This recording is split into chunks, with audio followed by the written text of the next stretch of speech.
नमस्कार मित्रों, कहानी माला में पुनः आपका स्वागत है, अभिनंदन है। हम लंबे समय बाद मिल रहे हैं, तो आशा करती हूँ आप सभी अच्छे होंगे, स्वस्थ होंगे। आज एक विशेष दिन है और वह दिन है मातृशक्ति दिवस। जी हाँ, यह कहानी भी माता और बच्चे की संवेदनाओं से परिपूर्ण है। इस कहानी का उद्देश्य मात्र ये है कि सभी माताएं जो अपने बच्चों की परवरिश कर रही हैं, जिन्होंने सर्वस्व समर्पण कर दिया है या कहीं जीवन समर्पित कर दिया अपने बच्चों को अच्छा बनाने में, उनका भविष्य बनाने में, यह कहानी उन्हीं को समर्पित है। इस कहानी का शीर्षक है बच्चा गुब्बारा। आइए सुनते हैं माता और बच्चे की एक मार्मिक कहानी, बहुत सुंदर कहानी, बच्चा गुब्बारा। ऑफिस की साज सज्जा को देखकर लगता है कोई बहुत बड़ा अधिकारी आने वाला है। कोना कोना चमका दिया गया। टेबल पर सुंदर फूलदान नए ताजे फूलों के साथ सुशोभित हो रहे हैं। पानी का नया जग और शीशे के ग्लास अलग से चमक रहे हैं। ऑफिस के अन्य अधिकारियों की टेबल पर रखी फाइलें और कंप्यूटर अनुशासित हो गए हैं। हम सभी को अच्छा बनकर आने का आदेश पारित हुआ था, अतः हम भी दैनिक वस्त्रों से अलग पोशाक पहनकर ऑफिस आए हैं। हमारा चपरासी सफेद सफारी सूट पहनकर आया है, बिल्कुल चकाचक लग रहा है। उसे देखकर सभी बातें कर रहे हैं, पर कोई बात नहीं, कभी कभी उसे भी तो चमकना चाहिए। ऑफिस की तीनों महिलाएं शुद्ध देसी सिल्क साड़ी में और बालों में गजरा लगाकर आई हैं। ऑफिस का संपूर्ण परिवेश गजरे की सुगंध से महक रहा है। आप तीनों भारतीय संस्कृति में डूबी आदर्श महिलाएं लग रही हैं, अर्जुन ने हल्के से चुटकी लेते हुए कहा। क्या सर, हम आदर्श महिलाएं ही हैं? कहते हुए तीनों ने जोरदार ठहाका लगाया। अर्जुन कुछ छिप सा गया और बिना उत्तर दिए वहां से हट गया। अर्जुन ने 1 वर्ष पूर्व ही इस ऑफिस में नौकरी ज्वाइन की थी। वह अच्छे घर का कुशल इंजीनियर है। किसी सरकारी दफ्तर में काम करने की उसने सपने में भी नहीं सोची थी।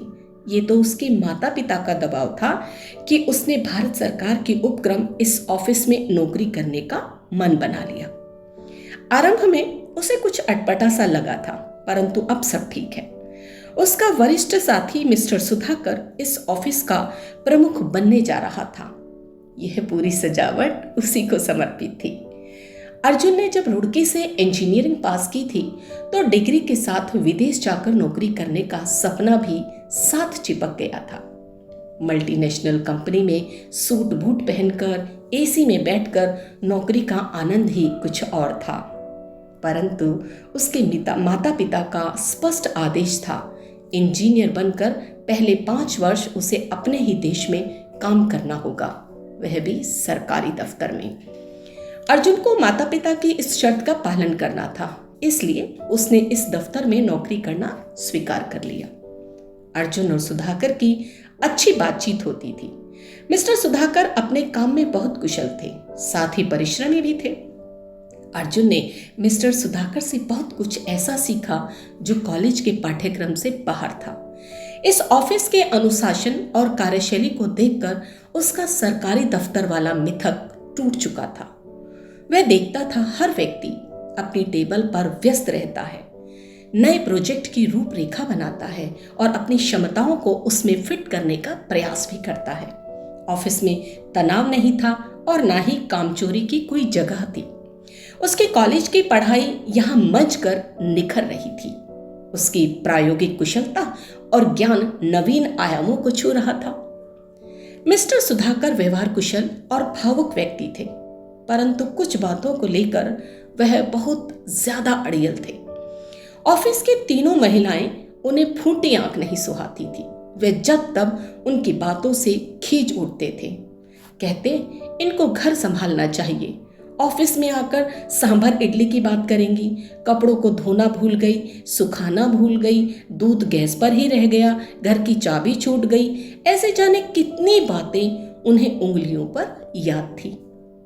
ये बात सही थी कि महिलाओं की वार्तालाप में उनके घर, बच्चे और रिश्तेदार केंद्र में रहते, परंतु वे कामचोर नहीं थी।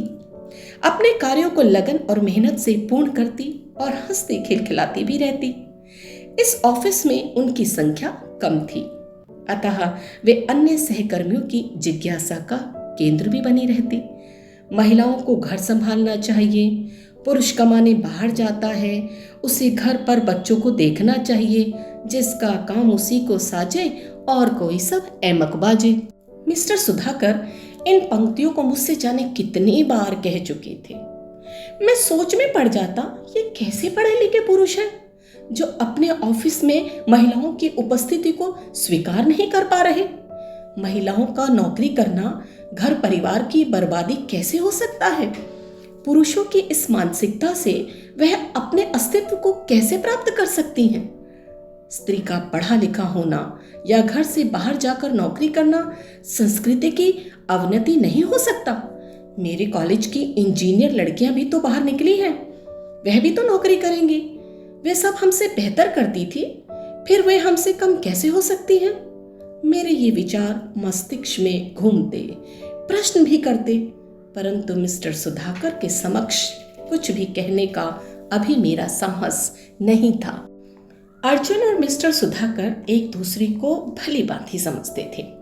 मिस्टर सुधाकर अर्जुन की आधुनिक योग्यता का भरपूर लाभ उठाते, उसे बहुत सारे कार्यों में आगे रखते।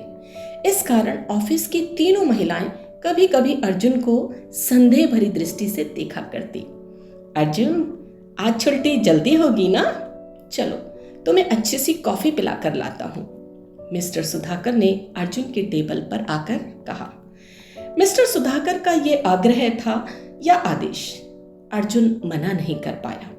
उसने शालीनता से कहा, ठीक है सर, काम समाप्त करके चलते हैं। संध्या समय अर्जुन और सुधाकर ऑफिस के पास वाली एक भव्य मार्केट में कॉफी के लिए आए। रंग बिरंगी लाइटों से सजी दुकानें मन को आकर्षित कर रही थी। मार्केट की भीड़ सभ्य लोगों की थी। ऐसा लग रहा था मानो ऑफिस की छुट्टी के बाद कॉफी या जलपान के लिए यहाँ आना आवश्यक हो। मिस्टर सुधाकर और अर्जुन एक नामचीन कॉफी की दुकान में अंदर चले गए और 2 कॉफी का ऑर्डर देकर टेबल पर बैठ गए। अर्जुन ने देखा उस कॉफी हाउस में महिला और पुरुषों के जोड़े ही बैठे थे। केवल वह और सुधाकर ही 2 पुरुष थे जो एक साथ बैठे थे। अर्जुन के लिए कॉफी हाउस में आना नई बात नहीं थी, परंतु मिस्टर सुधाकर के साथ बैठकर कॉफी पीना नई बात अवश्य थी। सर, आपके घर में कौन कौन है? अर्जुन ने सकुचाते हुए पूछा।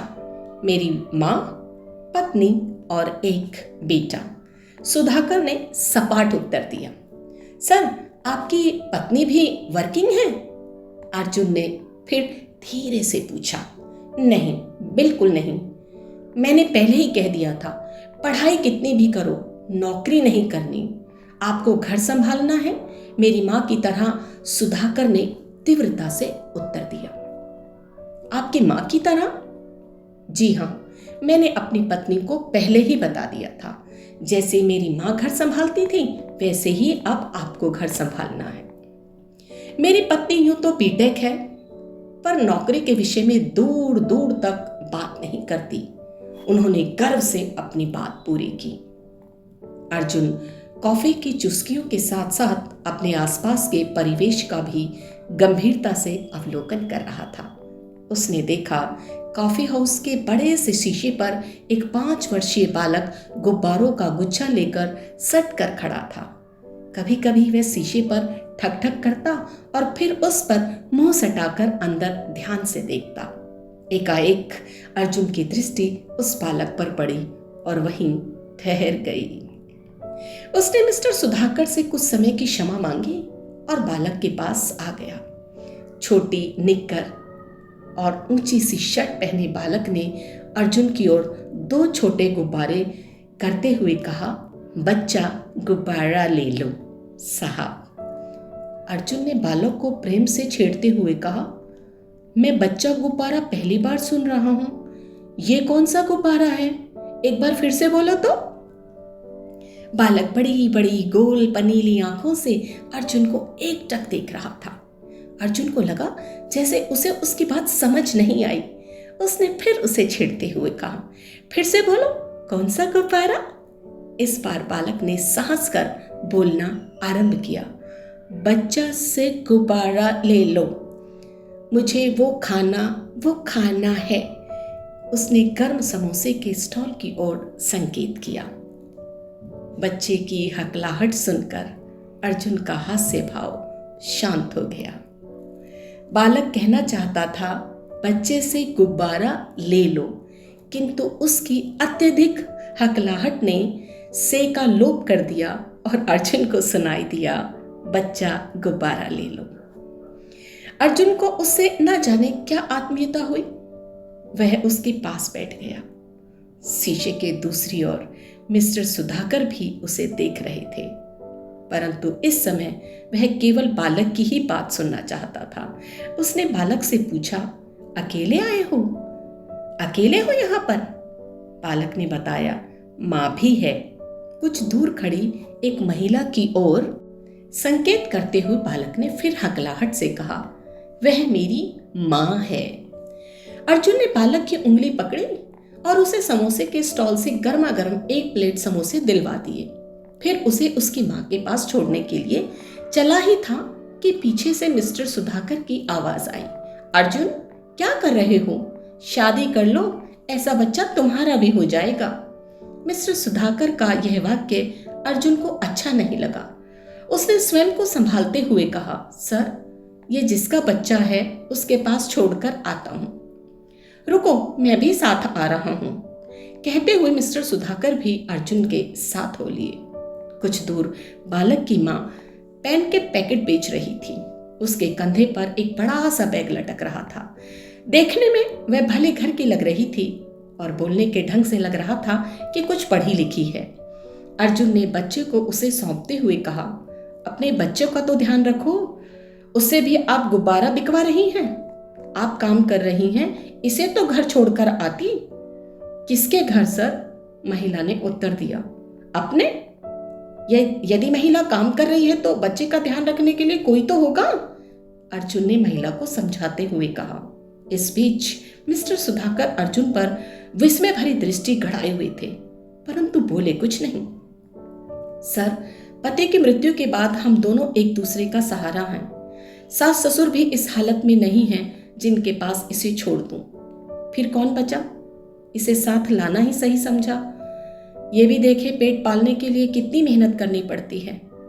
महिला ने उदासी भरे स्वर में उत्तर दिया, पर इस नन्हे बालक से गुब्बारे तो मत बिकवाओ, उसे ठीक से बोलना भी नहीं आता। अर्जुन ने महिला को समझाते हुए कहा, सर, ये गुब्बारे बेचने के लिए नहीं, इसे खेलने के लिए दिलवाए थे, जिससे ये दाएं बाएं न घूमे, इनसे खेलता रहे। इसकी माँ अभी जिंदा है। जान से प्यारे अपने बालक से ये काम नहीं करवाऊंगी, चाहे मुझे कुछ भी करना पड़े। कहते हुए महिला ने बालक को गोद में लिया और उसके गालों पर स्नेह भरी ढेरों पुच्चियां कर दी। मिस्टर सुधाकर महिला को देखते रहे और अर्जुन मिस्टर सुधाकर को। अर्जुन ने महिला से फिर पूछा, आप महिला हैं, फिर भी इस भरी मार्केट में पेन बेच रही हैं? आपको असहजता नहीं होती? कुछ लोग शायद पेन खरीद लें, परंतु कुछ आपको। अर्जुन कहते कहते रुक गया। सर, मेरे पति अच्छी नौकरी में थे। उनके जाने के बाद अगर मैं महिला पुरुष के भेद में पड़ जाती तो कहां से खाती? हम दोनों के जीवित रहने के लिए कुछ तो करना पड़ता। समाज के जिन समझदारों को यह लगता है कि औरत को बाहर नहीं निकलना चाहिए, काम नहीं करना चाहिए, वे हम जैसे गरीबों को मुड़कर भी नहीं देखते। भीख मांगती महिलाएं उन्हें अच्छी लगती हैं, कुछ काम काज कर पेट भरने वाली उन्हें नहीं सुहाती। महिला ने आक्रोशपूर्ण स्वर में उत्तर दिया। अर्जुन, मैं चलता हूं, अगर तुम्हें चलना है तो ठीक है, मिस्टर सुधाकर कुछ छेपते हुए कहने लगे। मैं भी चलता हूं सर, अर्जुन ने उत्तर दिया। अर्जुन ने बालक के सिर पर हाथ फेरते हुए उसे बाय कहा और महिला का आंखों ही आंखों में आभार व्यक्त किया। जिस बात को वह मिस्टर सुधाकर के सामने नहीं कह पा रहा था, उसे उस महिला ने बहुत ही सरल शब्दों में समझा दिया। अर्जुन और मिस्टर सुधाकर चुपचाप गाड़ी में बैठकर चल दिए। अर्जुन का मुखमंडल एक गहरे संतोष बोध के लिए चमक रहा था और मिस्टर सुधाकर एक अजीबोगरीब मंथन से गुजर रहे थे। उन्होंने अर्जुन को उसके घर छोड़ा और चुपचाप अपने घर चले गए। अगले दिन ऑफिस में अर्जुन को कुछ देरी हो गई। वह एक नए प्रोजेक्ट के लिए किसी संबंधित व्यक्ति से मिलकर आ रहे थे। उसे ऑफिस आते समय घबराहट भी हो रही थी। वह सोच रहा था, कल की बात को कहीं मिस्टर सुधाकर मेरा प्रवचन ना मान ले, कहीं ये ना सोच बैठे कि मैं मिस्टर सुधाकर को जानबूझकर ये बातें सुना रहा था। इसलिए वह सीधा अपनी टेबल पर जाकर बैठ गया और काम करने लगा। अचानक चपरासी उसके पास आकर बोला, आपको सुधाकर साहब बुलवा रहे हैं। अब तो अर्जुन की हृदय गति बढ़ गई और सोचने लगा, डांट खाने की बारी आ गई। मिस्टर सुधाकर अपने मिथक भंजन का बदला मुझसे अवश्य लेंगे, यह सोचता हुआ वह उनके केबिन में दाखिल हुआ। इससे पहले कि वह मिस्टर सुधाकर को आदरपूर्ण शब्दों से संबोधित करता, वहां ऑफिस की तीनों महिलाओं को चाय पीते देखकर वह दंग रह गया। उसका मुंह विस्मय से खुला रह गया। आओ अर्जुन, बैठो। इस नए प्रोजेक्ट में हमारी ये मातृशक्ति भी तुम्हारे साथ काम करेंगी और मुझे पूर्ण विश्वास है कि ये प्रोजेक्ट सफलता की नई कहानी लिखेगा। मिस्टर सुधाकर ने एक सांस में अपनी बात कह दी। जी सर, जी सर। अर्जुन के मुख से केवल 2 ही शब्द निकले। उसने मिस्टर सुधाकर को देखा और अनुभव किया उनके मुखमंडल के संतोष और हर्ष को, जो गाड़ी में बैठे हुए उसे उस दिन अनुभव हो रहा था। उसने मन ही मन मिस्टर सुधाकर का अभिनंदन किया और एक नई सोच, नई दिशा का स्वागत किया। धन्यवाद। यह कहानी आपको पसंद आई होगी। यह कहानी मेरे दूसरे कहानी संग्रह लौटना होगा से ली गई है और आप सभी का आभार व्यक्त करती हूँ इस कहानी को सुनने के लिए, इस कहानी को समझने के लिए। आप सभी हमारी प्रेरणा हैं। आपका सभी का प्रेम, आप सभी की आशाएं हमें ऊर्जा देती हैं। पुनः हार्दिक धन्यवाद।